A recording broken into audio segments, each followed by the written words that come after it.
ಎಲ್ಲರಿಗೂ ನಮಸ್ಕಾರ ಸ್ನೇಹಿತರೆ, ನಮ್ಮ ಚಾನೆಲ್ಗೆ ಸ್ವಾಗತ. ಇವತ್ತಿನ ಈ ವಿಡಿಯೋದಲ್ಲಿ ಜುಲೈ 3ನೇ ತಾರೀಕು 2026ರಂದು ಬಂದಿರುವ ಆಷಾಢ ಮಾಸದ ಸಂಕಷ್ಟಹರ ಚತುರ್ಥಿ ಯಾವ ದಿನ ಬಂದಿದೆ, ಚತುರ್ಥಿ ತಿಥಿಯು ಯಾವಾಗ ಆರಂಭವಾಗುತ್ತದೆ, ಯಾವಾಗ ಮುಕ್ತಾಯವಾಗುತ್ತದೆ, ಸಂಕಷ್ಟಹರ ಚತುರ್ಥಿಯನ್ನು ಯಾವ ದಿನದಂದು ಆಚರಣೆ ಮಾಡಬೇಕು, ಚಂದ್ರೋದಯ ಸಮಯವೇನು, ಸಂಕಷ್ಟಹರ ಚತುರ್ಥಿಯ ಮಹತ್ವವೇನು, ಚಂದ್ರೋದಯ ಸಮಯವು ಯಾವಾಗ, ಚಂದ್ರ ಉದಯ ಸಮಯದಲ್ಲಿ ಅರ್ಘ್ಯವನ್ನು ಹೇಗೆ ನೀಡಬೇಕು, ಈ ಎಲ್ಲ ಮಾಹಿತಿಯನ್ನು ಇವತ್ತಿನ ಈ ವಿಡಿಯೋ ಮೂಲಕ ತಿಳಿದುಕೊಳ್ಳೋಣ ಸ್ನೇಹಿತರೆ. ಆಷಾಢ ಮಾಸದ ಸಂಕಷ್ಟಹರ ಚತುರ್ಥಿ ವ್ರತವು ಜುಲೈ 3ನೇ ತಾರೀಕು 2026ರಂದು ಶುಕ್ರವಾರದಂದು ಆಚರಣೆ ಮಾಡುತ್ತೇವೆ. ಈ ದಿನ ಶ್ರೀ ಗಣೇಶನ ಕೃಪೆಯನ್ನು ಪಡೆಯಲು ಮತ್ತು ಜೀವನದಲ್ಲಿನ ಸಂಕಷ್ಟಗಳನ್ನು ನಿವಾರಿಸಿಕೊಳ್ಳಲು ಈ ವ್ರತವನ್ನು ಅತ್ಯಂತ ಭಕ್ತಿಯಿಂದ ಆಚರಣೆ ಮಾಡುತ್ತೇವೆ. ಆಷಾಢ ಮಾಸದ ಸಂಕಷ್ಟಹರ ಚತುರ್ಥಿ ಶ್ರೀ ಗಣೇಶನ ಆರಾಧನೆಗೆ ಸಮರ್ಪಿತವಾದ ಅತ್ಯಂತ ಪವಿತ್ರವಾದ ವ್ರತವಾಗಿದೆ. ಈ ದಿನ ಭಕ್ತರು ಉಪವಾಸವನ್ನು ಆಚರಿಸಿ ರಾತ್ರಿ ಚಂದ್ರ ದರ್ಶನದ ನಂತರ ವ್ರತವನ್ನು ಮುಕ್ತಾಯಗೊಳಿಸುತ್ತಾರೆ. ಸಂಕಷ್ಟಹರ ಚತುರ್ಥಿಯ ಪೂಜಾ ಮಹತ್ವವೆಂದರೆ, ಹಿಂದೂ ಧರ್ಮದಲ್ಲಿ ಪ್ರತಿ ತಿಂಗಳ ಕೃಷ್ಣ ಪಕ್ಷದ ಚತುರ್ಥಿಯಂದು ಸಂಕಷ್ಟಹರ ಚತುರ್ಥಿಯನ್ನು ಆಚರಿಸಲಾಗುತ್ತದೆ. ಗಣೇಶನನ್ನ ಬುದ್ಧಿ, ಜ್ಞಾನ ಮತ್ತು ವಿಘ್ನ ನಿವಾರಕ ಎಂದು ಪೂಜೆ ಮಾಡುತ್ತೇವೆ. ಈ ದಿನ ವ್ರತ ಆಚರಿಸುವುದರಿಂದ ಜೀವನದಲ್ಲಿನ ಎಲ್ಲ ಅಡೆತಡೆಗಳು, ಕಷ್ಟಗಳು ಮತ್ತು ದೋಷಗಳು ನಿವಾರಣೆಯಾಗಿ ಸುಖ, ಶಾಂತಿ ಹಾಗೂ ಯಶಸ್ಸು ಲಭಿಸುತ್ತದೆ ಎಂಬುದು ಭಕ್ತರ ಗಾಢವಾದ ನಂಬಿಕೆ ಕೂಡ ಆಗಿದೆ. 2026ರ ಜುಲೈ ತಿಂಗಳ ಸಂಕಷ್ಟಹರ ಚತುರ್ಥಿ ವ್ರತವನ್ನು ಆಷಾಢ ಮಾಸದ ಕೃಷ್ಣ ಪಕ್ಷದಲ್ಲಿ ಬರುವ ಈ ಸಂಕಷ್ಟಿಗೆ ಕೃಷ್ಣ ಪಿಂಗಲ ಸಂಕಷ್ಟಹರ ಚತುರ್ಥಿ ಎಂದು ಕರೆಯಲಾಗುತ್ತದೆ. ಸಂಕಷ್ಟಹರ ಚತುರ್ಥಿ ಸಮಯ ಮತ್ತು ಮುಹೂರ್ತಗಳು. ಸಂಕಷ್ಟ ಚತುರ್ಥಿಯನ್ನ 3ನೇ ತಾರೀಕು 2026ರಂದು ಶುಕ್ರವಾರ ಆಚರಣೆ ಮಾಡುತ್ತೇವೆ. ಸಂಕಷ್ಟಹರ ಚತುರ್ಥಿ ಆರಂಭವಾಗುವಂಥದ್ದು ಜುಲೈ 3ನೇ ತಾರೀಕು 2026ರಂದು ಬೆಳಿಗ್ಗೆ 11:20 ಪ್ರಾರಂಭವಾಗುತ್ತದೆ.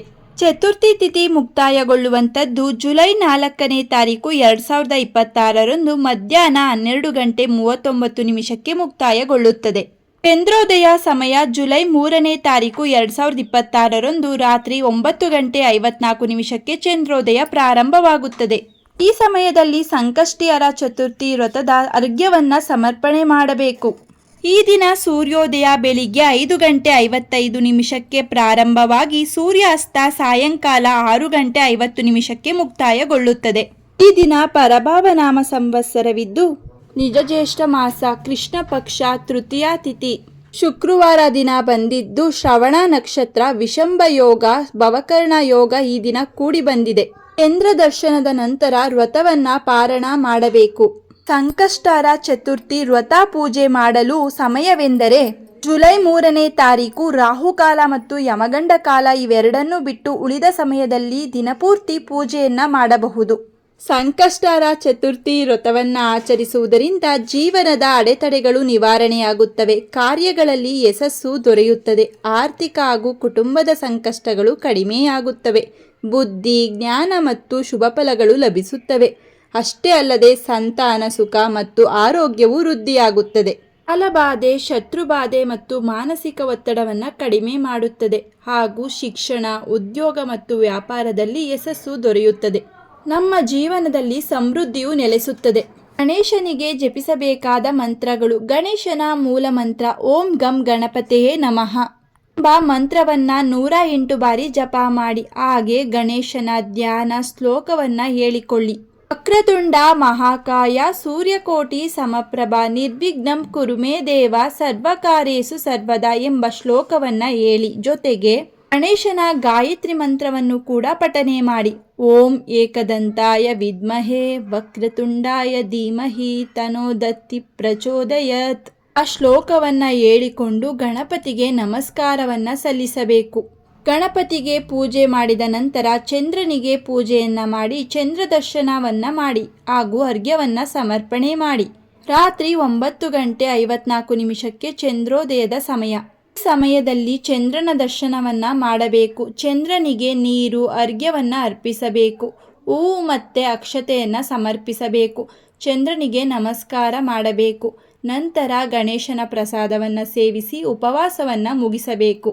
ಸ್ನೇಹಿತರೆ, ಇವತ್ತಿನ ಈ ವಿಡಿಯೋದಲ್ಲಿ 2026ರ ಜುಲೈ ತಿಂಗಳಲ್ಲಿ ಬರುವಂತಹ ಸಂಕಷ್ಟಾರ ಚತುರ್ಥಿ ಯಾವಾಗ ಬಂದಿದೆ, ಯಾವ ದಿನ ಬಂದಿದೆ, ಸಂಕಷ್ಟಾರ ಚತುರ್ಥಿ ಯಾವಾಗ ಪ್ರಾರಂಭವಾಗುತ್ತದೆ, ತಿಥಿ ಯಾವಾಗ ಆರಂಭವಾಗುತ್ತದೆ, ಯಾವಾಗ ಅಂತ್ಯವಾಗುತ್ತದೆ, ಸಂಕಷ್ಟಾರ ಚತುರ್ಥಿಯ ಮಹತ್ವವೇನು, ಎಲ್ಲ ಮಾಹಿತಿಯನ್ನು ಇವತ್ತಿನ ಈ ವಿಡಿಯೋ ಮೂಲಕ ತಿಳಿಸಿದ್ದೇವೆ. ಇವತ್ತಿನ ಈ ಮಾಹಿತಿ ನಿಮಗೆ ಇಷ್ಟವಾಗಿದ್ದಲ್ಲಿ ಈ ವಿಡಿಯೋವನ್ನು ಲೈಕ್ ಮಾಡಿ, ಹಾಗೆ ನಿಮ್ಮ ಫ್ಯಾಮಿಲಿ ಮತ್ತು ಫ್ರೆಂಡ್ಗೆ ಶೇರ್ ಮಾಡಿ. ಇದೇ ರೀತಿಯ ಮತ್ತಷ್ಟು ಮಾಹಿತಿಗಾಗಿ ನಮ್ಮ ಚಾನಲನ್ನು ಸಬ್ಸ್ಕ್ರೈಬ್ ಮಾಡಿಕೊಳ್ಳಿ. ಮತ್ತೆ ಸಿಗೋಣ ಮತ್ತೊಂದು ಮಾಹಿತಿಯ ಮೂಲಕ. ಎಲ್ಲರಿಗೂ ಧನ್ಯವಾದಗಳು.